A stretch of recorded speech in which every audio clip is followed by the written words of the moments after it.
आदरणीय बंधुओं, माताओं व मेरी प्यारी बहनों, राधे राधे। स्वागत है आपका हमारे यूट्यूब चैनल में। आज हम आपके लिए लेकर आए हैं कार्तिक मास महात्म का 26वां अध्याय।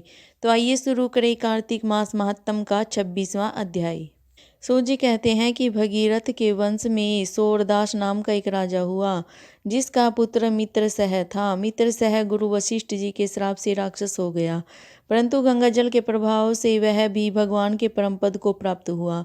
ऋषि पूछने लगे कि हे सूत जी, गुरु वशिष्ठ ने किस कारण से श्राप दिया, सो आप कृपा करके यह कथा विस्तार पूर्वक कहिए। तब सूत जी कहने लगे कि हे ऋषियों, एक समय अति धर्मज्ञ राजा सूरदास कुछ साथियों सहित शिकार खेलने के लिए वन में गया। वहां पर अनेक मृगों का शिकार किया। फिर भूख तथा प्यास से दुखित हो राजा नदी के तट पर आया। यहाँ पर उसका पुत्र मित्रसह नित्य नियम करता था। राजा ने रात्रि वहीं पर बिताई। प्रातःकाल होते ही वहां से उठकर फिर शिकार की तलाश में चल पड़ा।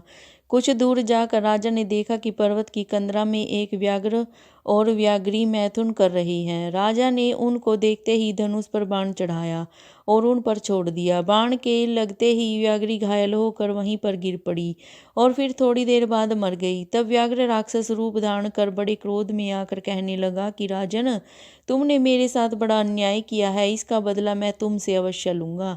ऐसा कहकर वह राक्षस अत्यंत दुखित हुआ। तत्पश्चात राजा ने अपनी नगरी में आकर संपूर्ण वृत्तांत मंत्रियों से कहा।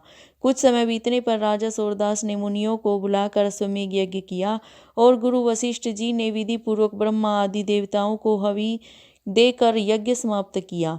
फिर स्नान करने के लिए नदी के तट पर चले गए। इतने में ही वही राक्षस, जिसकी राक्षसी को राजा ने वन में मार दिया था, क्रोधित होकर अपना बदला लेने के लिए वहां पर आया और गुरु वशिष्ठ जी को वहां पर न देख उन्हीं का रूप धारण कर राजा से कहने लगा कि राजन, हम मांस खाएंगे, अतः हमारे लिए मांस बनवा, हम स्नान करके अभी आते हैं। इतना कह वह वहां से चला गया।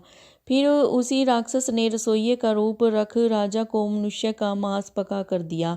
जब वास्तविक गुरु वशिष्ठ जी स्नान करके वापस आए तो राजा ने सोने के थाल में सजा हुआ मांस मिश्रित भोजन उनके आगे परोस दिया। तब गुरुजी ने ज्ञान दृष्टि से मनुष्य के मांस का भोजन जान लिया और क्रोधित होकर राजा को श्राप दिया कि हे राजन, तुमने हमको मनुष्य का मांस खिलाने की चेष्टा की, राक्षसों का भोजन दिया, सो तुम भी राक्षस हो जाओ। तब राजा ने कहा कि हे गुरुदेव, आपकी आज्ञा से ही ऐसा भोजन बनवाया गया है।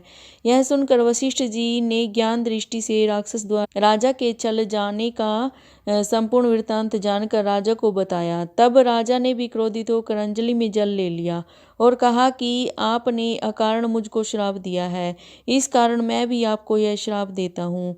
जब राजा श्राप देने के लिए तैयार हुआ तो उसकी रानी दमयंती कहने लगी कि आप क्षत्रिय के पुत्र हैं, क्रोध को त्याग देवें। जो भोग आपके भाग्य में लिखा है उसको भोगो। जो मनुष्य गुरु से हुंकार तुंकार करता है वह वन में जाकर ब्रह्मा राक्षस होता है। स्त्री के वचनों को सुनकर राजा क्रोध त्याग कर विचारने लगा कि अब क्या करना चाहिए। फिर राजा ने उस जल को ज्यों ही अपने पैरों में डाला त्यों ही उसके पैर काले पड़ गए। इसी कारण वह राजा कालमाश पाद के नाम से विख्यात हुआ। तत्पश्चात राजा गुरुजी के चरणों में पड़ गया और क्षमा मांगने लगा। तब वशिष्ठ जी ने कहा कि क्योंकि यह पाप तुमसे अनजाने में हुआ है, अतः इसके श्राप का प्रभाव केवल 12 वर्ष तक रहेगा। इसके बाद तुम अपने असली रूप में आ जाओगे और अनेक वर्ष तक राज्य भोग कर गंगा जल के प्रभाव से ज्ञान प्राप्त करोगे। तब भगवान विष्णु की सेवा करते हुए अंतकाल में परम शांति को प्राप्त हो जाओगे। इतना कहकर गुरु वशिष्ठ जी अपने आश्रम को चले गए और राजा राक्षसी देह को प्राप्त हो गया। वह भूख प्यास से दुखित हो निर्जन वन में फिरने लगा। वहां से वह अनेक कष्टों को सहन करता हुआ नर्मदा नदी के तट पर आया और वहां भी पशु पक्षी मनुष्य सर्प आदि खाकर विचरण करने लगा। संयोगवश एक दिन नर्मदा नदी के तट पर घूमते हुए स्त्री सहित स्मरण करते हुए एक मुनि को देखा।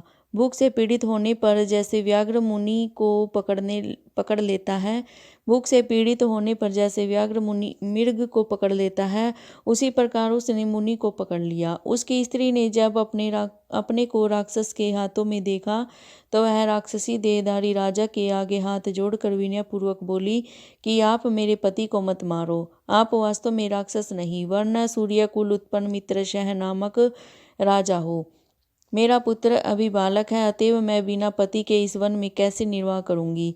अतः तुम मेरे पति को प्राणदान दे दो। प्राणदान के समान अन्य कोई दान नहीं है। उस स्त्री की इस प्रार्थना को राक्षस पर उस स्त्री की इस प्रार्थना का राक्षस पर कोई प्रभाव नहीं पड़ा, और जैसे व्याघ्र एक मृग के बच्चे को पकड़कर खा जाता है, वैसे ही उस मुनि को, जो उस समय अपनी स्त्री के साथ मैथुन कर्म कर रहा था, पकड़ कर खा गया। तब उस मुनि की स्त्री ने उसको श्राप दिया कि मैथुन करते हुए तुमने मेरे पति को मारा है, अतः तुम भी जब मैथुन करोगे तो मृत्यु को प्राप्त हो जाओगे और पुनः राक्षस देह धारण करोगे। यह दो श्राप सुनकर राक्षस देहधारी राजा भी क्रोध में आकर कहने लगा कि हे दुष्टे, तुमने एक अपराध के बदले में दो श्राप दिए हैं, अतः तुम भी राक्षसी होकर इस वन में फिरती रहोगी। इस कारण वह भी स्त्री पिशाचिनी हो गई और भूख प्यास से दुखित होकर उस वन में फिरने लगी। बंधुओं, ये कार्तिक मास महात्म का 26वां अध्याय समाप्त हुआ। अगर आपको मेरी ये जानकारी अच्छी लगे तो प्लीज़ मेरे चैनल को सब्सक्राइब करें, लाइक और शेयर ज़रूर करें। आपका बहुत बहुत धन्यवाद। राधे राधे।